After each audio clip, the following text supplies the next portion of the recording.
Section 2. You'll hear a talk by a security worker from Sydney Airport who is introducing the day-to-day operations of the Australian Quarantine Service. First, you have some time to look at questions 11 to 17.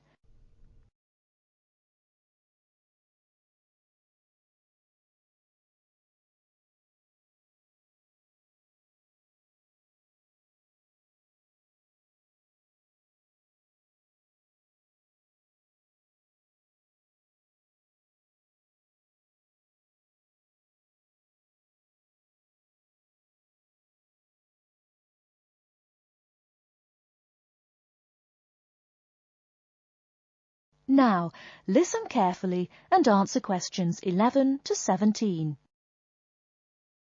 Hi everyone and welcome to Sydney Airport. Today I'll be giving you the inside information on the day-to-day operations of the Australian Quarantine Service here.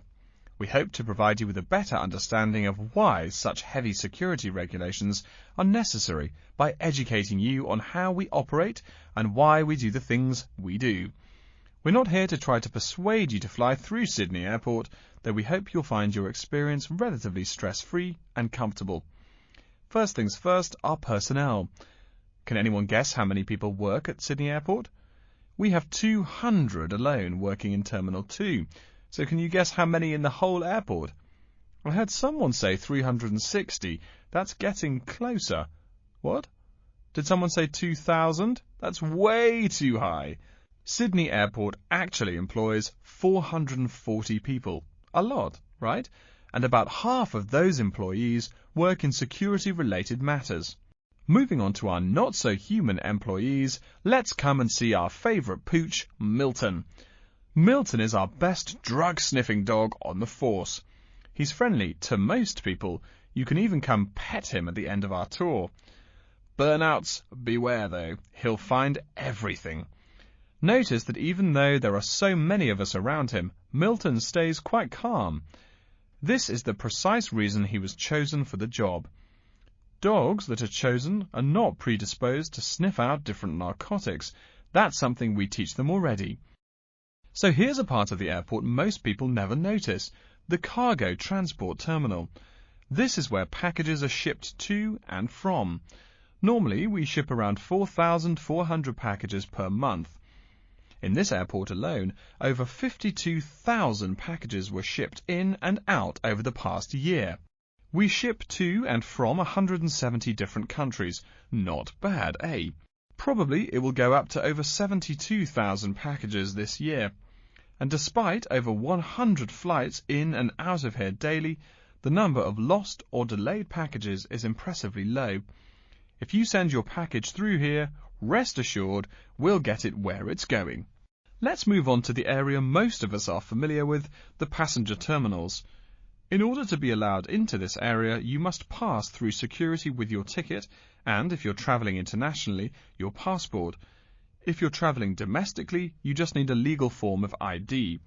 If you don't have those, you will not be allowed to pass through security and board your flight.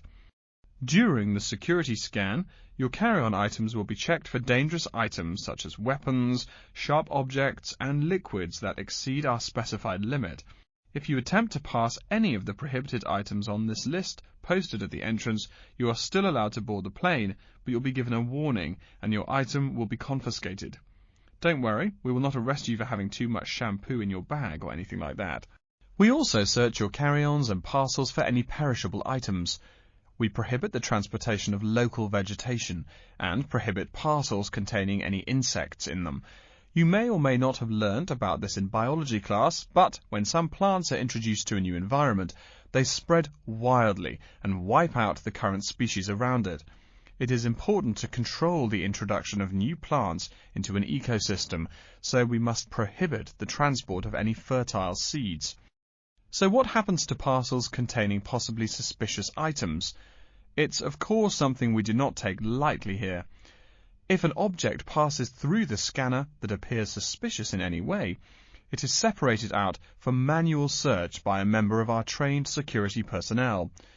If an illegal plant or simple sharp object like a pocket knife is found, it is simply disposed of in our biohazard waste containers. and the package itself is returned to the sender, or passenger if it is for a passenger flight. More serious weapons are reported to higher authorities for investigation. Before you hear the rest of the talk, you have some time to look at questions 18 to 20.